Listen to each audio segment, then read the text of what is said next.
यहाँ पहरा वाले पहरा पर नहीं गरजता है, कारण क्या है?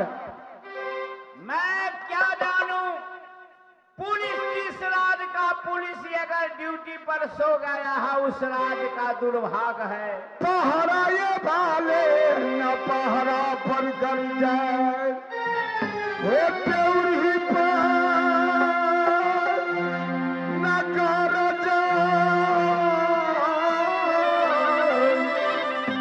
कहाँ ये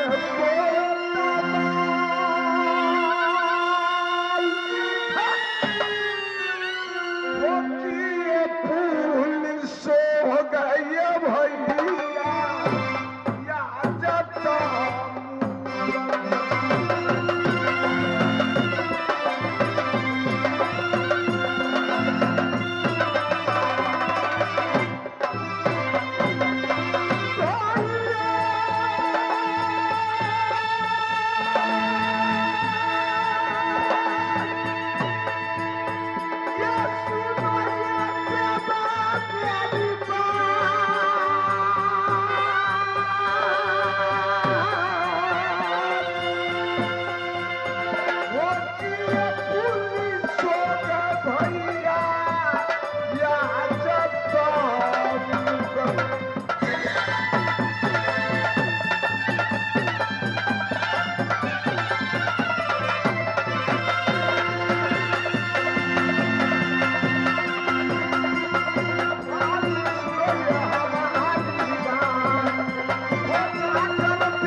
पहरा पर नहीं गरजता है। यहाँ से आवाज लगाइए। रूपना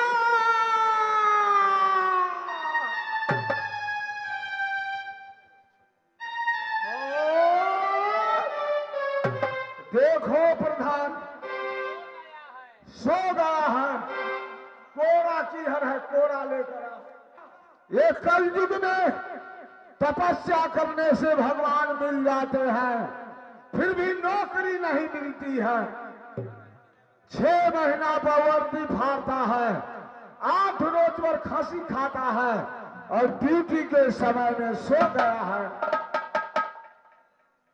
पकड़ो तो रे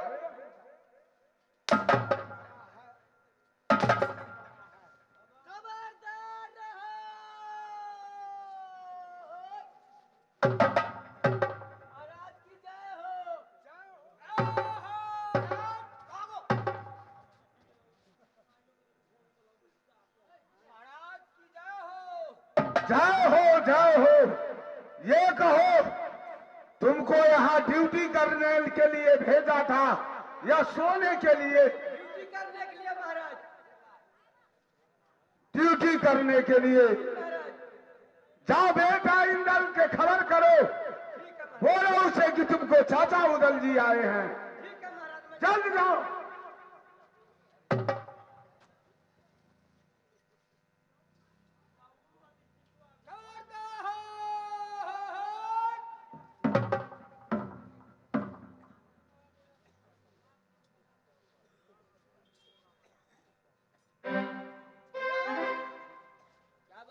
बाबू इंदल कथी कहे चाहे तोरा बते नहीं जब तो अपना जेठका भाई के भेज दे।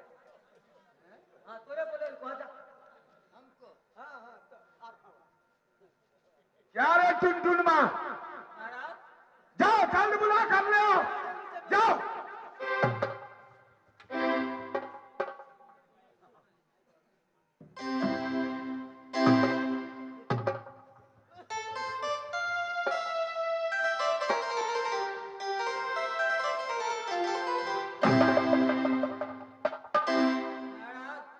क्या हुआ? बाबू इंदल करे हैं कि मैं थके हूँ, मैं अभी जागने वाला नहीं हूँ, तुम जाओ यहाँ से। नौकर चाकर से मैं क्या बात करूँ? हाँ, नौकर चाकर से मैं नहीं जाऊंगा। जी हाँ। प्रधान तुम जाओ, जाओ।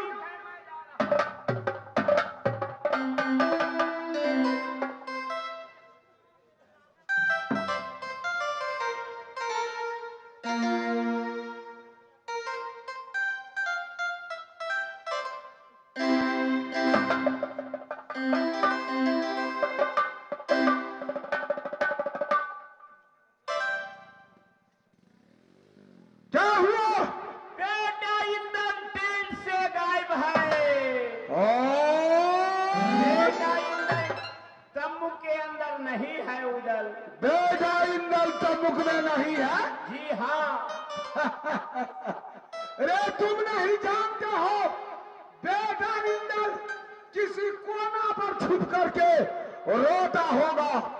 जब मैं जाऊंगा गोद में उठा लूंगा और मोहब्बत को चल दूंगा, चल दूंगा, चल दूंगा। जाकर देखिए। खड़े रहो तुम लोग, अभी मैं बेटा इंदल को गोद में उठा कर ले आऊंगा। जल्दी जाइए। जा रहा हूं।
वो चोरिया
मुख से चोरी हो गया, चोरी हो गया, चोरी हो गया। मैं इसीलिए समझाया था कि झिझरी खेलने के लिए मत जाइए। कहा गया अत्याचारी जिसको मैं ड्यूटी पर छोड़ा था, किधर गया? एक भी नहीं है। भाग गया। भाग गया। किधर भाग गया?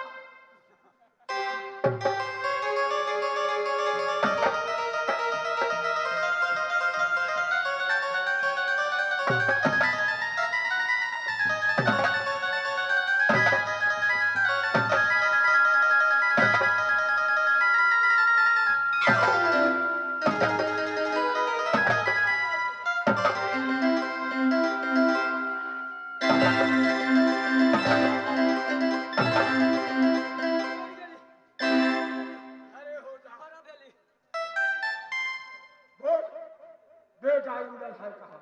महाराज मैं ड्यूटी में था ही था, इंदल बाबू तमुक में था ही था, न जाने कैसे क्या हो गया।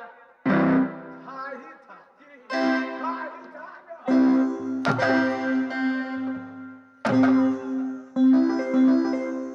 एक ठो किधर गया?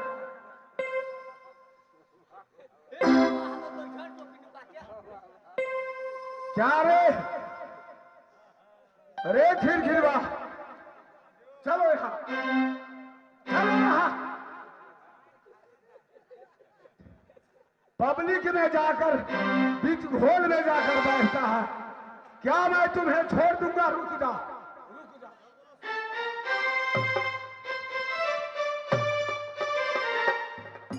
देख, मेरे हाथ में क्या है?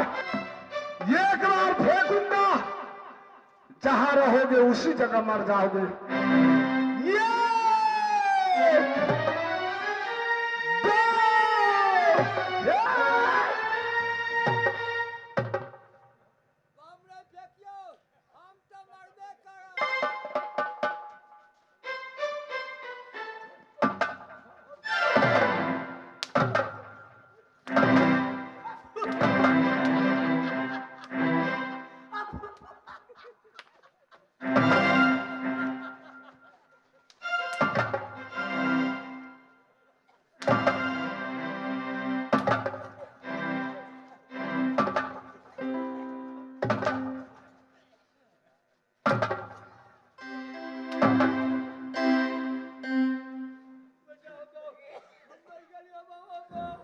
बोल, तुम लोगों को ड्यूटी पर छोड़ा था, बेटा इंदल है कहाँ?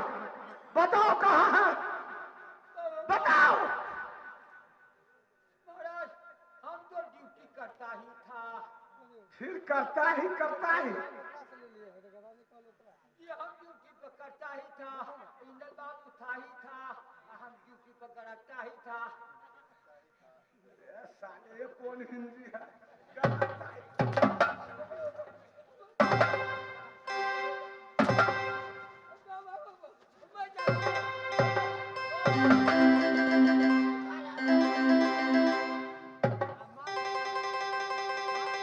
सुन लो, बोल, कहाँ है बेटा ये? महाराज तब में कौन लोग आया था? गरीब चटाए तीन गए, धन धर्म और वंश न पत्याते हैं सरकार, तो देखिए रावण कौरव कंस। सही कहा। गरीब को मत मुत मारिए, मुत मारिए। मुंह तुम्हारे तो साले।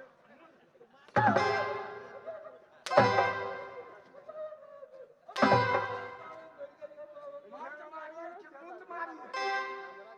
वही वही, हमको मत मारिए, क्यों ना आपको हम आपको क्यों ना माता पिता न है। माता पिता सूरी सूरी सूरी सूरी। महाराज आप ही बताइए, नौकर चाकर मालिक का कौन होता है?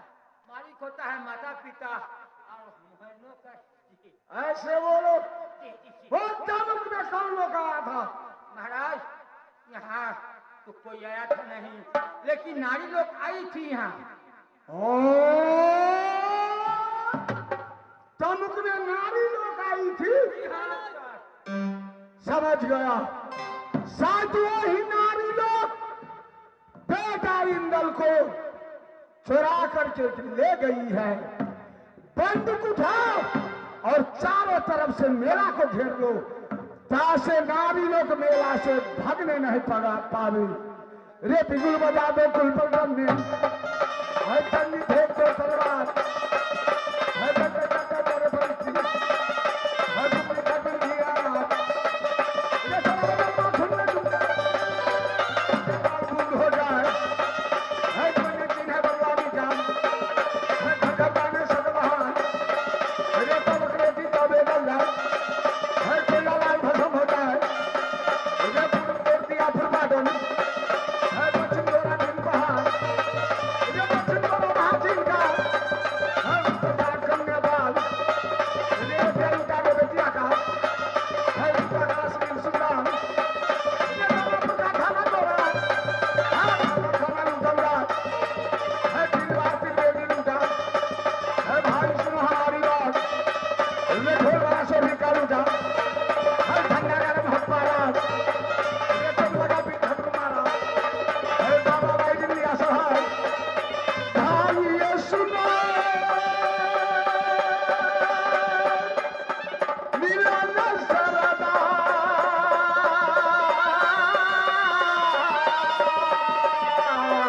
आरा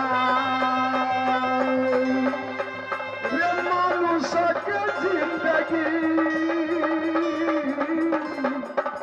रे दो दिन को गए, आज रहे कोई कल चल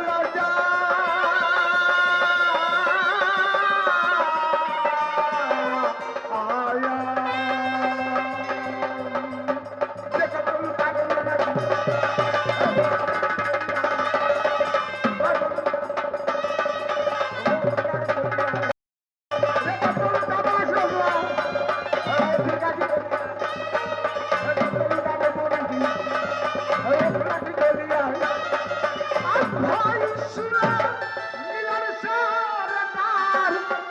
चारों तरफ से घेरो मेरा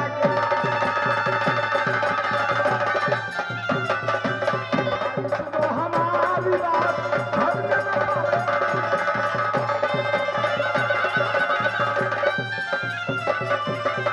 चलो सबको सब चारों तरफ से मेला के घेर लो, तासे नारी लोग मेला से भगने नहीं पावे। बहादुरो क्या रहो, अरे मेल से निकाल कर बात करो।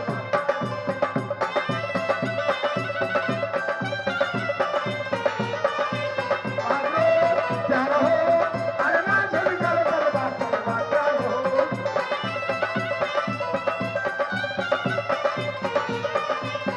ऐसे रुकले हूँ कुसुम गया, सामने भी संभालो खतरे, बहादुरो क्या रहो, अरे मेल से निकाल कर बात करो।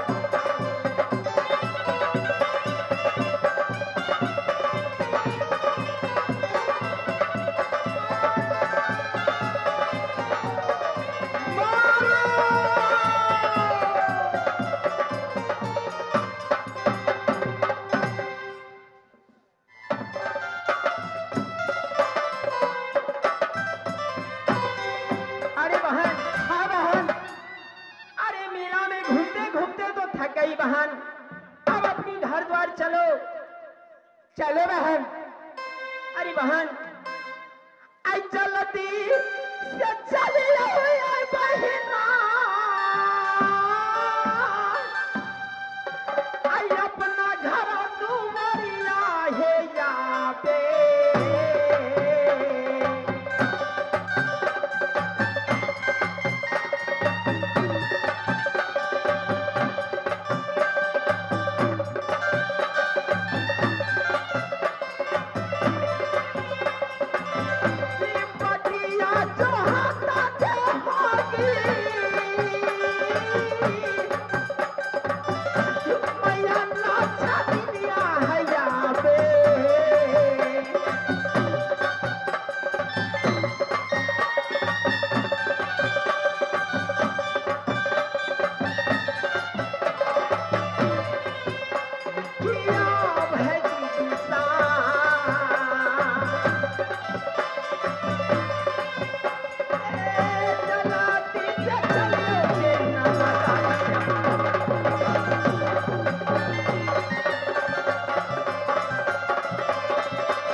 पुलिस को बुलाओ, दौड़ो पुलिस, दौड़ो पुलिस।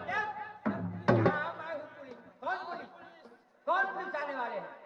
तो किस लिए सखी सहेली को घेरे हैं? इसलिए हमारे महाराज का एक सुपुत्र चोरी हो गया है तंबूक से। क्या बोले? तंबूक से हमारे महाराज का पुत्र एक सपुत्र चोरी हो गए हैं। कौन से पुत्र चोरी हो गया है? ए जी, हम लोग चोर नहीं है क्या? तेरे महाराज, क्या तेरे महाराज चोरी हो गया है?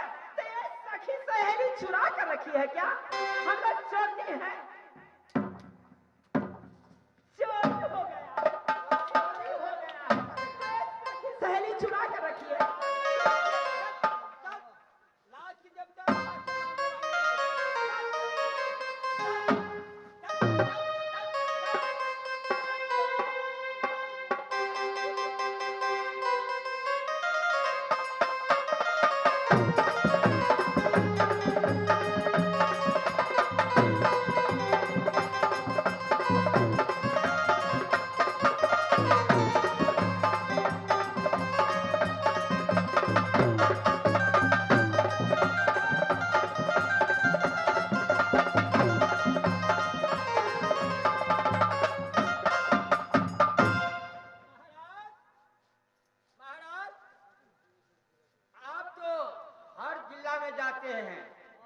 हर गांव में जाते हैं। हाँ भाई, हाँ? ये बताइए, ये कौन सी, आप तो जानते हैं कौन सी भाषा है? वाह वाह, अरे तेरी महाराज, ये कौन भाषा है महाराज? वाह, अरे तेरी महाराज। अरे कौन कह रही थी वाह वाह रे तेरे महाराज? ये कह रही थी, ये कह रही थी वाह रे तेरे महाराज। ये कहाँ की भाषा है? ये कहाँ की भाषा है महाराज? आरे जी नया डायलॉग बनाई है वाह रे तेरे महाराज। ये आरे जिला बलिया का डायलॉग है। और क्या कह रही थी?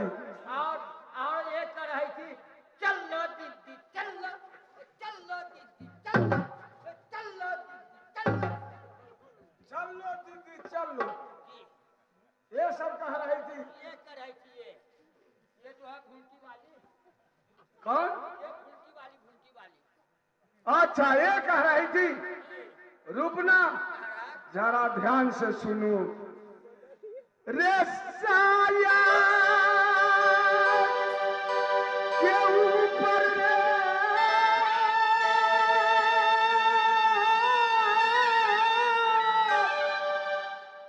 रे सारी खोलो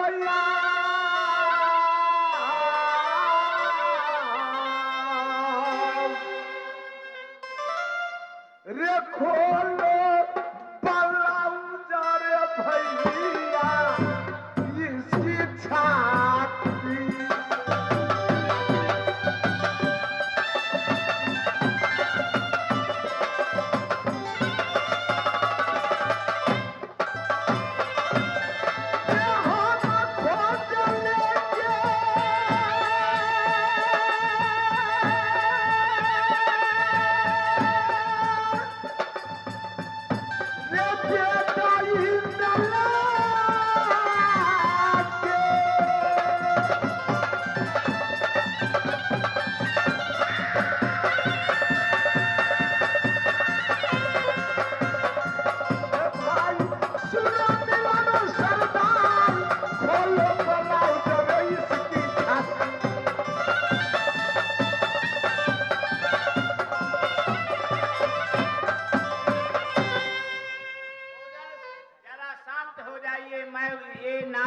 समझा करके बेटा, रखी होगी तो मैं मांग लूंगा।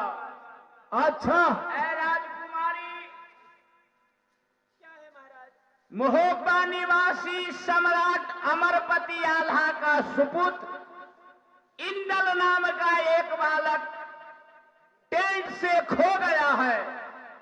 तू लोग रखी हो तो चुपचाप मुझे दे दो, अगर देखी हो तो कह सकती हो। देखिए महाराज, ये सहेली लोग नहीं देखी है। नहीं देखी है? जी ये नारी लोग कहती है न मैं देखा हूं न रखे हैं, निर्दोष बा ये नारी लोग है। निर्दोष है, हाँ? किसी को घर में आग लग गया है, अब निर्दोष है, नारी लोग नहीं रखी है। पूरा खोलो। पर नारी पैरी छुई उसे न छुआओ यार, 10 सीसरा बन गए पर नारी के संग, धर धरती के कई लेखा, जस बाहर तस भीतर देखा, नारी नारी सब एक है, जस में हरि तस माय, पर नारी के माता समझना, पर धन के धूल समझना, प्राय बल को हीन समझना, युवती नारी का माता समझ करके बेटा इंद्र को खोज लीजिए। किसी को घर में आग लग गया है, अब पर नारी को माता समझना, पिता समझना, ये अब कहाँ चलाते हैं? हाँ? ये रावण का बात करते हैं, रावण लंका में था और यहाँ का लंका को बात कहलाते हैं। रे ब्राह्मण के जा, यहाँ बेटा चोरी हो गया है, पर नारी के माता समझना, पर संपत्ति के धूल समझना। साइड लगो, साइड हो जा। है राजकुमारी,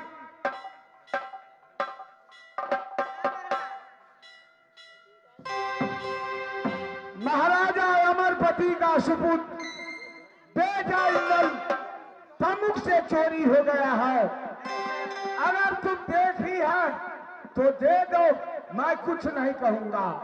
देखिए महाराज, आपका बेटा कोई सुइया डोरा नहीं है कि मैं चुरा के रखी हूँ। जी हाँ, तुम लोग जादूगिरी है, हो सकता है ढील बनाकर अपनी जूरा में रखी होगी। चेक कर लीजिए। क्या मैं चेक कर सकता हूँ? क्यों नहीं? क्या करते हैं? ये चल-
त्याजा देंगे प्राण बेटा इंदर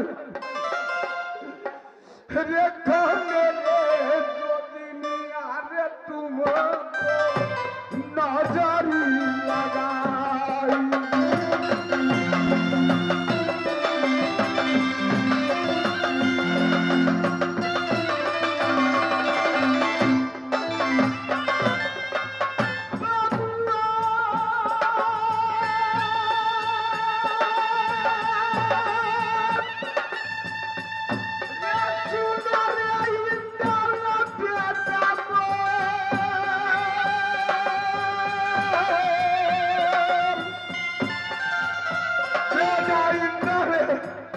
ये कबार चाचा चाचा कहाँ कहाँ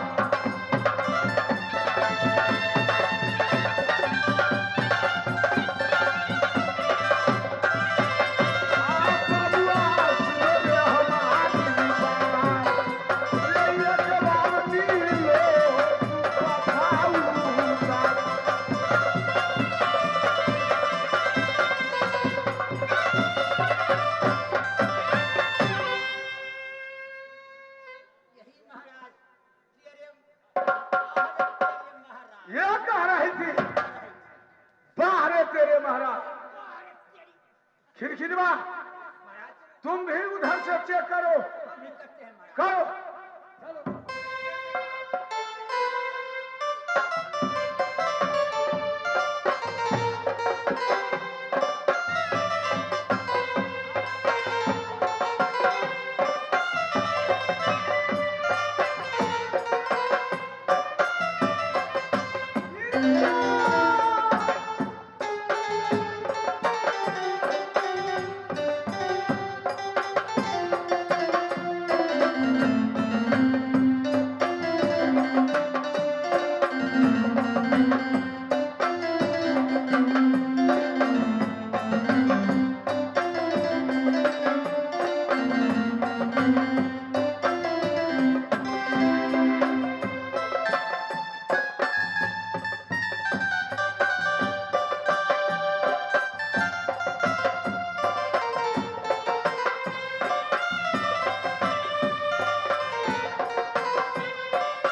यही कह रही थी बाहर तेरी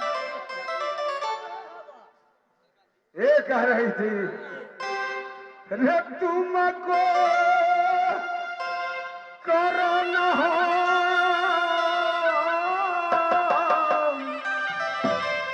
रे दे